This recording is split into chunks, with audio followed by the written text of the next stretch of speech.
Warning. Warning. The Freestyle Club contains adult language. It is intended for mature audiences. Listener discretion is advised. This is Freestyle Club with your hosts, DaUnknownAdmin, Rafael Reyes, and CPR Jose Ortiz. This is the Freestyle Club. Topic of the week. Let's talk freestyle.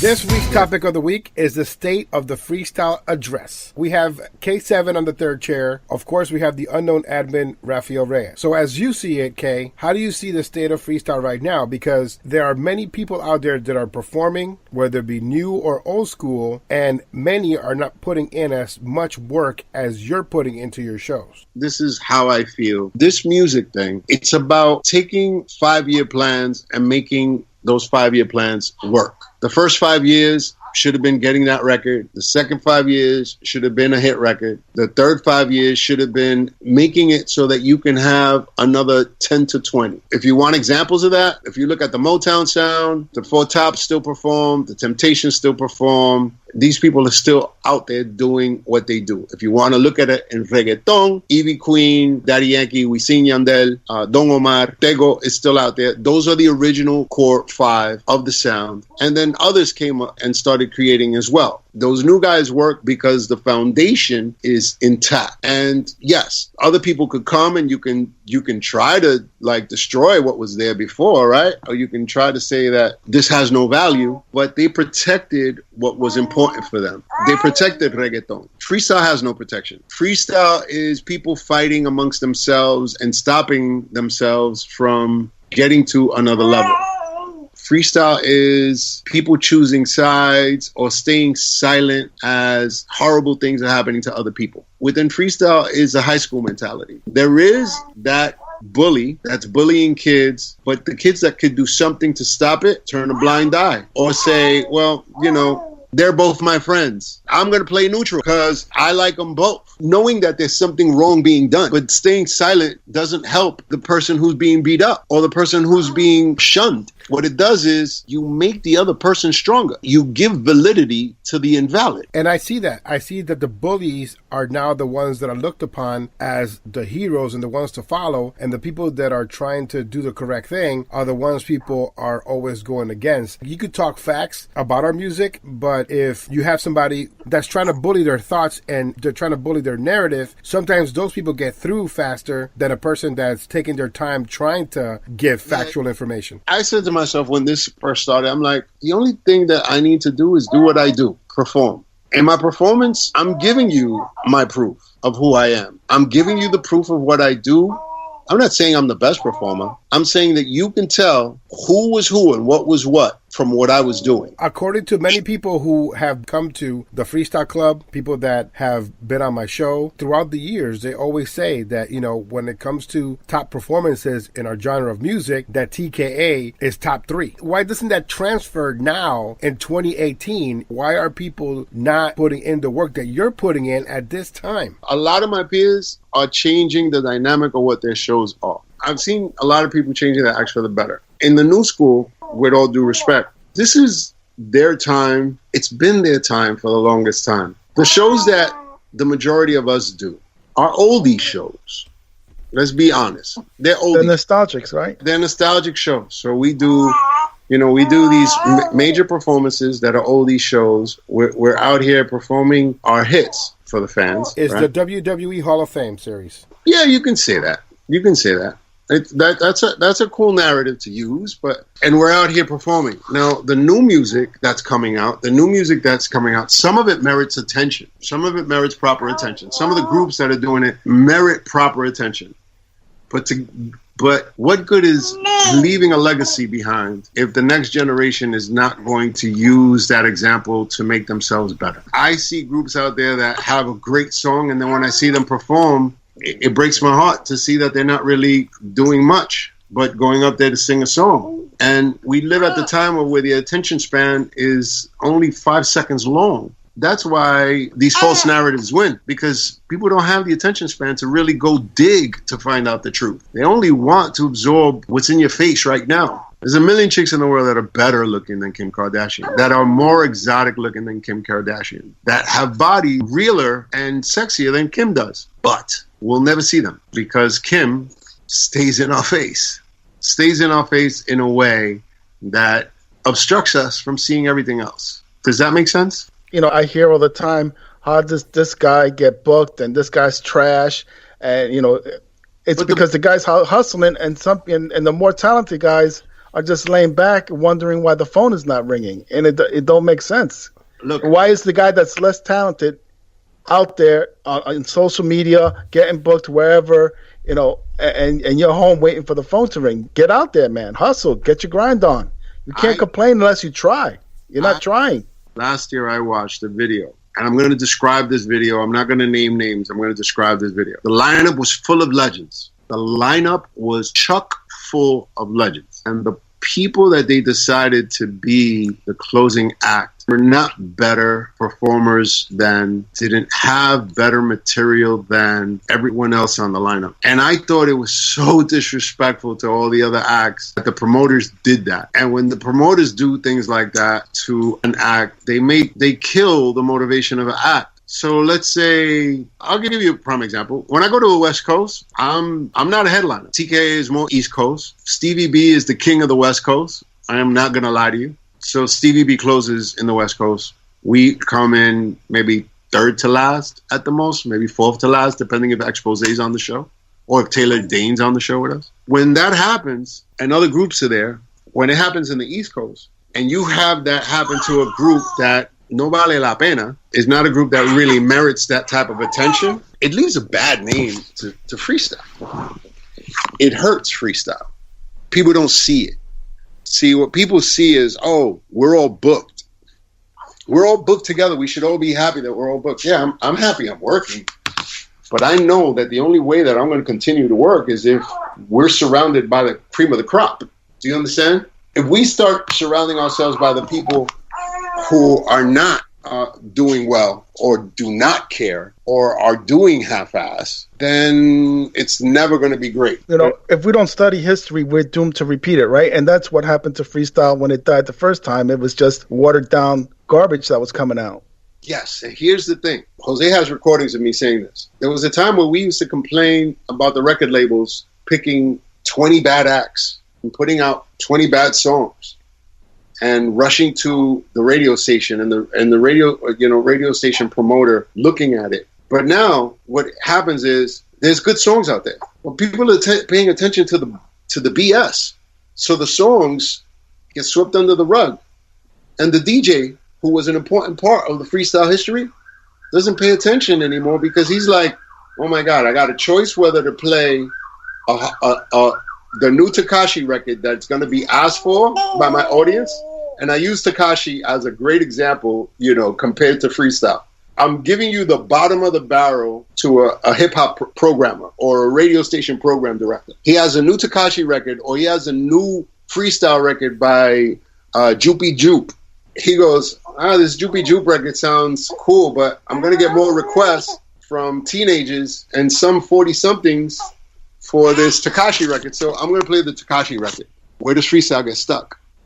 Who remembers freestyle then? They don't think about it like that. When they go, I want to be the opening act to a freestyle concert, and they get allowed to come in, those random acts that do and don't try or get into some mess and stay behind the scenes dealing with the nonsense. Do you think you're going to be looked upon or shined upon? There's artists out there that I believe should be on these shows that are not on these shows. Why doesn't Sal book any of these new school freestyle artists on these fever shows? Because there's no time in the schedule to put them on. When you have Noel, TKA, Judy Torres, George Lamond, Lizette Melendez, Coro, Cynthia, Johnny O, when you got all these people in the lineup, and each one of those acts is 20 minutes long, 20 to 15 minutes long. You got Lisa and Stevie B, right? You got all these people. Where do you put them when your show begins at 7 and it's supposed to end at 11 o'clock? You don't have time in the schedule to put them in. I want you to think of it this way. Why would any new school freestyle act want to be on an oldies bill? Don't be on an oldies bill. because it's already done for them. That's the problem, that it's already done for them. They don't want to do their own thing. I mean, Right. Let's go back again, history. Niobe, how many performances did she have to do for free just to be heard? Dude, let me tell you, free is the word in the music business that will always be used. Always. You can never stop doing free shows. Someone's going to ask you to do a free show. Free is part of the promotional business of music. There's a guy right now, Christian, won the Golden Buzzer. I think it was from Simon, gave him the Golden Buzzer. Singer, incredible kid. He's an opening act, an incredible singer. He sings better than every single freestyle artist, old and new, that I've ever met. Old and new that I've ever met. Professional and newbie. That's a big statement, right? The kid's an opening act.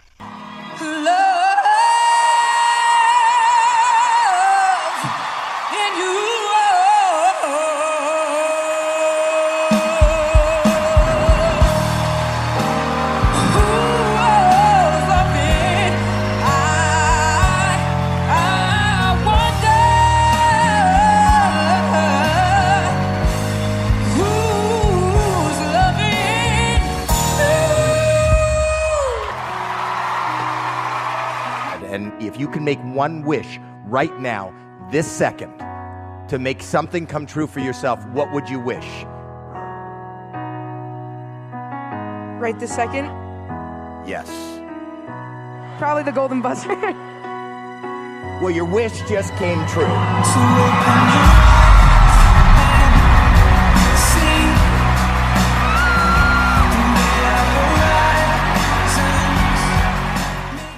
A lot of these groups are spending money, right? These new groups are spending money to get themselves a brand new freestyle record. They want to get it out. They want people to hear it. They're spending money to do so, right? Here's the thing. Now you got a record. Why do you want to go to someone who's going to tell you, I don't know if I could put you on a time slot, but I'll keep you in mind, and then a year goes by and they haven't put you on the time slot? How's about this? How's about you book all the theaters up and down the West Coast or the East Coast, and you start doing freestyle shows in the markets that play freestyle? Or how's about booking Knights of Columbuses all up Connecticut and Jersey and New York, and start doing freestyle shows where you're there? How's about that? No one's putting their money where their mouth is, in the sense of believing in themselves to do that. No one is hustling to be an artist. And then the people that are hustling to be an artist, a lot of them who are great get forgotten. There are great singers out there that were great singers and had great albums and had great hits that would love to come back today. They can't get put on one of the oldies, 80s to the 90s shows. They can't get put on a South show. We're lucky enough to get the spots ourselves. I'm happy to be working, knock on wood. A lot of these people who are out here are lazy and don't believe in their real true dream. If you really want to sing freestyle and you believe in freestyle, put your money where your mouth is and start putting out this music, not just by putting it out, because it's the easiest time to put out music. It's the easiest time for it to get on the internet. It's the easiest time for it to be noticed. But put it out and get others, put it out and start performing it without thinking that you're going to get money back. Invest in yourself by going out there and realizing that you're going to have to drive a couple of hours to a place that you don't know, get up on a stage that you didn't expect to be on, without nobody else helping you, without a big name in front of you. And you got to let people know that you exist. You got to be a politician. That's a good way of thinking about it. Freestyle is politics. You got to go out there. And as opposed to letting the false narrative be the thing that consumes you and be the thing that stops you from becoming famous, because too many people are paying attention to the false narrative, you got to let your music speak for itself. You got to push so that your music speaks. We have, how many freestyle pages are there online? At least 100. At least 100 on Facebook, right? Because, half of them are dead, but they're still out there, Each of those pages at least has the minimum of 5,000, maybe, and the most 20,000, unless they bought their numbers where their numbers are sky high and astronomical. I'm glad you said bought the numbers, because that's what's happening in freestyle. You know, it's the fake it to the make it mentality is killing it, in my opinion. You know, that honestly, the jig groups with 5 to 10,000, I would say there's maybe a dozen. Okay, I want you to know this: the realest numbers in freestyle right now, and I'm going to tell you who they are. Judy Torres. That is the true realest number in freestyle. No freestyle page, meaning not an axe page. I'm talking about the made up pages. Hula Hoop with Freestyle.com. The actual artist page. Yeah. Well, out of the actual artist page, the realest numbers are Judy's. Oh, I believe it. You know why? I'll tell you why. Because Judy works on the radio. And every week Judy's on that radio station and she's talking. So every week somebody turns around and goes to that page because they like something that Judy says on the radio, and they log on and they click on and they follow Judy because that's the personality that you like. I'm not on radio. George is not on radio. Look at our numbers. Those are real numbers. We didn't buy those numbers. Look at, and then look at the numbers on everybody else. You'll know which ones are the real numbers and which ones are the false numbers. Oh, yeah. Well, Jose and I have been saying this a long time, especially with iRadio stations, the same thing. It is as plain as day. Those numbers are real.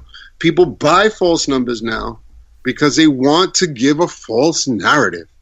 They want to pretend that they're higher and bigger than the other person.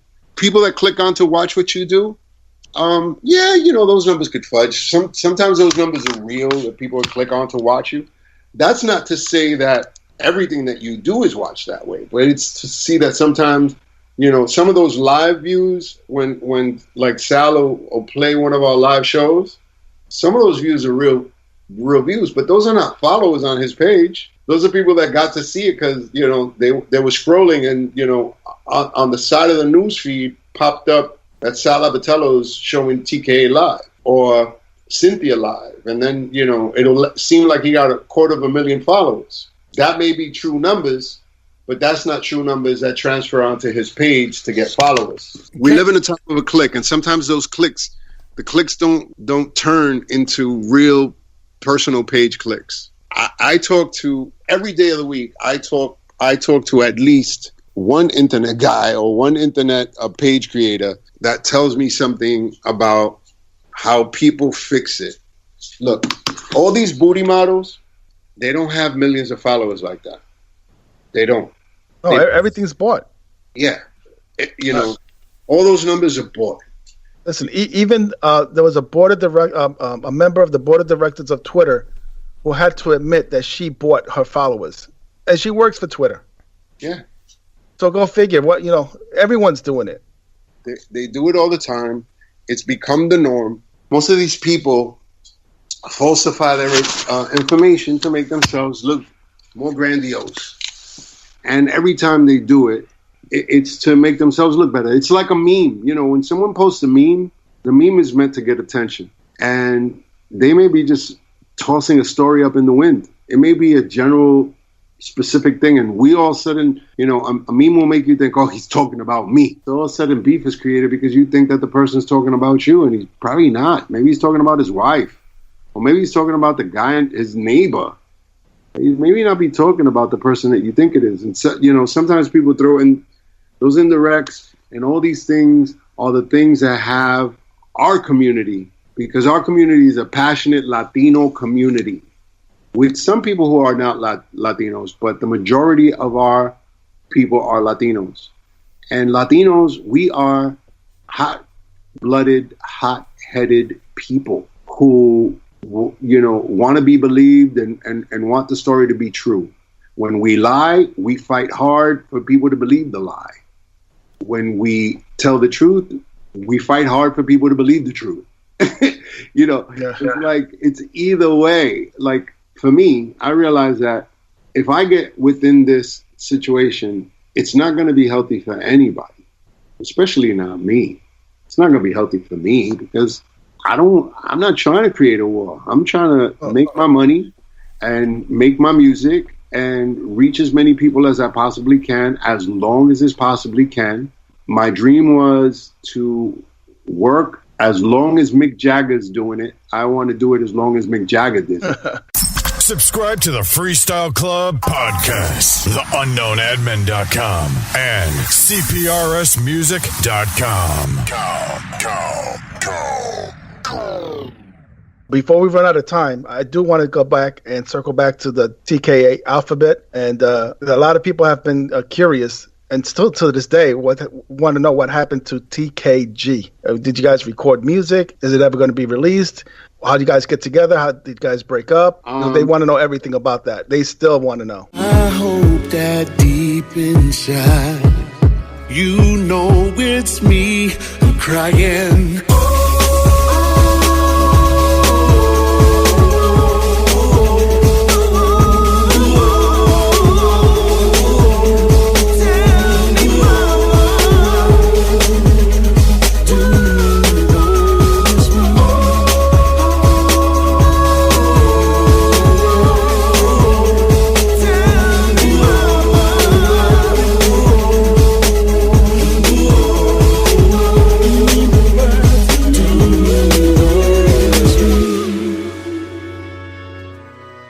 Tell me, mama, do you notice me? Here's the story in a nutshell. When Angel was asked to not be in the group anymore, there was a void there. Initially, I was going to be the one to leave because I was the one who had established himself already outside the group. But the weekend that I told Tony that I was going to leave, Tony turned around and told me he had a better idea and to meet him on 86th Street on Monday. And I said, okay. It was a Friday. We were doing Beatstock Saturday and Sunday. And he said, meet him there on Monday. So I did exactly that. So we sat there and we were talking at Pizzeria Uno. And he says, how's about we bring somebody else in? And I said, I don't know. I was already beginning to convince myself to go and just do it by myself again. And then in comes G. And I'm going to be honest with you, the person I most respect next to Judy Torres and next to the girls from Sweet Sensation is G. Like, he's a guy that I admire. I love everyone. I love Cynthia. I love Lizette. I love Coro. Coro's a really good friend. And Suave is like my brother. But, George is, to me, vocally, he's a mark of excellence. To say that we would be a group together was like a dream come true for me. So I was like, all right, cool. I mean, I could imagine George singing the songs that I didn't sing. And then I could imagine us doing songs together. That would be great. At the time, I was divorcing my second wife, which is my middle child's mother. And I was in between homes. I lived in College Point and I had moved to Richmond Hill, Queens. And I had gotten out of one relationship and was starting another, and I didn't know which way was up. So I was a mess. In between that, we were recording, demos, and I'm trying to get my act together, and I'm trying to establish what I'm doing. And we started recording these songs. We worked with P Version, who is still 17 years later my music production partner. We worked with a couple of unknown guys. And then what I consider the curse of TKA started springing up. And the relationship between me and George was always a great relationship. But what started happening from my point of view was, just like we spoke earlier, there's always people that get in your ear and make you feel, something totally different than the honest to God truth. Some people work best when they are manipulating a situation, or when they are in control of manipulating a situation. So a situation started getting manipulated. At the time, we were recording English songs. We weren't recording any Spanish songs. We got approached about George doing a solo album because we started hanging out with Mark Anthony. And we got approached about George doing a solo album and them trying to get Mark Anthony to get Sergio George involved and George's relationship with Sergio George to do a Latin album. And they said, do you want TKA to go Latin? And I didn't want TKA to go Latin. That was George's thing. I didn't want to interfere in George's thing. I wouldn't want George to interfere in my K7 thing. I didn't want to interfere in his George Lamond thing. So I said, no, I don't want TK to do a Latin album. I would love to work with Sergio, but not on a Latin album. That's all I said, because I didn't want to, because in my personal opinion, I didn't want to interfere with what was happening for George. You think the experience put a hit on your relationship? With me and G?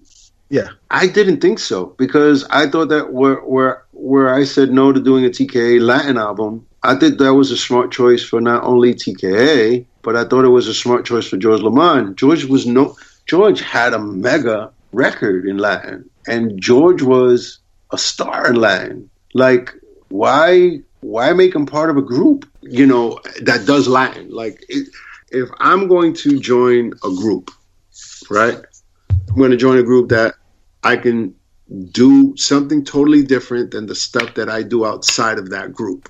If Kango from UTFO and Grand Poobah from Brand Nubians called me up tomorrow and said, yo, let's go do a boy band that consists of singing and rapping. Okay, well, that's different than TKA, right? It's something totally different than TKA, and it's being produced in a totally different way that's not going to interfere with whatever I did over here. So, okay, I can go do that. But when you're known for a particular thing, and that's where you carved your niche, and then the new thing that you're doing is being offered to be put in what your niche is, that would be an uncomfortable situation. That would make, for me, I felt like I was making the right choice. Of course, I would love to do a Latin album with, if he would have came to me like 6 months before George was in the group and said, let's do a Latin album, I would have jumped at the chance. But all right, so did you guys ever go into the studio and record anything? The TKG album, there's 10 songs. I listen to the demos every 6 months. I stop and I listen to it. There was some good songs on there. Oh, I'm glad that you get to listen to it, but as a fan, are we ever going to listen to it? George has a copy of it, and I have a copy of it, and I think Tony Ortiz has a copy of it, and, I think we'd all have to come to agree. All the songs were incomplete, and there were rough mixes. None of them was, except for one song that George did. None of them were mixed down, mastered, or nothing? None of them were mixed down. And here is the kicker. None of them, not one, not even close, not even a derivative of, was a freestyle record. So here's something. There goes the interest of everyone to want to hear it. Because now the pressure of, I want to hear the TKG album. Now the pressure goes away, because now it says, it wasn't a freestyle album. No, there wasn't one freestyle record on it. I can hear people stopping the interview right now. They're done. They're walking away. They're walking away from the podcast right now. Jose, as a matter of fact, Jose, I know I'm going to see you when we do Mohegan Sun. I'm going to bring a copy of the entire thing, and backstage, I'm going to play it to you from beginning to end. You tell me if any of those songs is a freestyle record. Here's my follow-up question. If there was a deal on the table for you to work with Sergio George. I never saw it. If there was a deal on the table with paperwork for me to work with Sergio George, I never saw it. And here's the thing. I never, ever had a one-on-one conversation with Sergio George. Other than 2 years ago, when I went to the Mark Anthony concert in Radio City, where he sold out the entire weekend. The first night I went there, sat third row with my wife next to Mark Anthony's father and Sergio George, and we watched the entire show from root to toot. Went backstage at Radio City Music Hall, hung out there with Mark, AJ Calloway from Access Hollywood. We all hung out together, and there I saw Sergio. That's the first time that Sergio and I, face to face, other than hello and goodbye, had a conversation. And the conversation consisted of, how are you?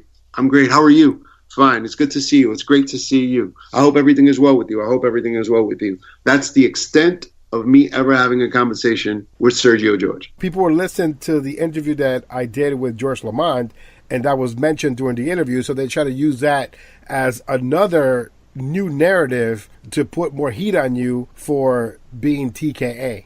For these people, there's nothing that I can say or do that is going to make them change their opinion of me. Like, if I turned around tomorrow and, quote unquote, became what everyone would want someone, of the stature of a Cynthia, George, a Mia, Judy, it's, a Coro, a Noel. If one of us is going to turn into the freestyle messiah, if it happened to be me, which is not, but if it were me, they would be like, blasphemy. He's evil. He's satanic.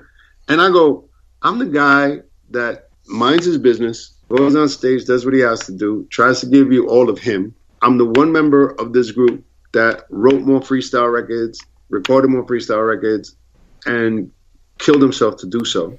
And yet I'm still the bad guy.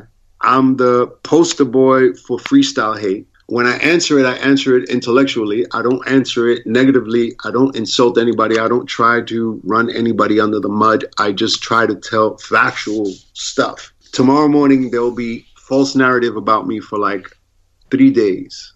And there'll be a definite get out of here conversation. The animosity that people will use and expletives that people use to make themselves look higher, while I'm sitting there going, I'm not talking online. I talked one time because I was asked questions, not because I wanted to answer these questions. But I've always been truthful. I've always said my piece. I've never tried to start any problems with anybody.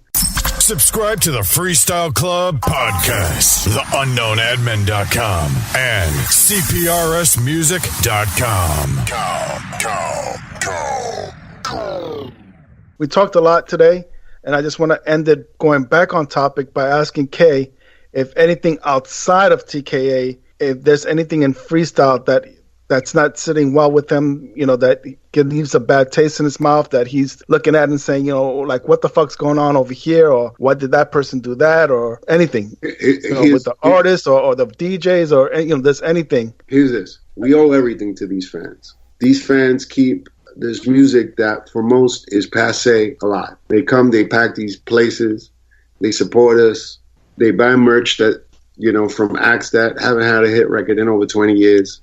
Or more. We can't ask much more of them than what they're already giving. We have to give them the best of us, and we should be giving stuff to them more than trying to take away stuff from them. I think that that's the best way that I can say it. I'm watching the broad spectrum of what freestyle is, and I go, freestyle is successful in Brazil. The freestyle that we know and love is dying here. And it's dying because of us, because we're not taking care of it. Like we didn't take care of it the first time, we're not taking care of it again. This is the Freestyle Club. Pick hit of the week. My pick hit of the week is George Lamond's brand new song. You like that. That's it's actually called A Cry for Love, so she's doing the right thing. That's right. Cry for love. She's crying for love. Hey, that's a great segue, Blue.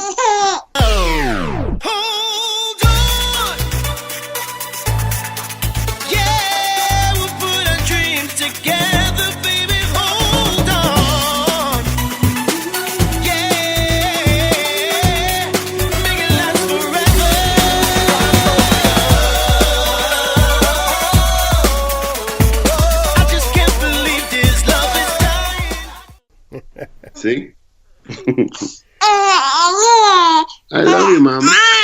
Kay, tell them where they can find you. They can find me at K7TKA on Instagram and K7KAYSEVENTKA on Facebook. I don't run Facebook. You can follow me on Instagram. My page is a dictatorship, not a democracy. So if you bring hate to my page, you're gone. Well, thank you so much for joining us tonight. All right. Thank you. Rafael Reyes, what is your pick hit of the week? My pick hit of the week is I'm Crazy For You by Mapstyle and Gift Collier. And I really had to look for this one. I couldn't find it anywhere on YouTube. It only has 8 views, but I did find it on DJ Papa C's Freestyle Jam Volume 18. And you can find them on SoundCloud. Big props to Papa C for finding this because I couldn't find it anywhere. I don't know anyone else who's playing it. This is I'm Crazy For You. I'm crazy for you. I'm crazy for you. I am mine. It's magic when you're next to me. All I want is to be wherever you are, here to see. I'm loco when you're around me. All I want is to be wherever you are. It's magic when you're next to me. All I want is to be wherever you are, here to see. My pick hit of the week is Natalia Be Strong featuring Julio Mena. Oh, I love you, 'cause I know that you come.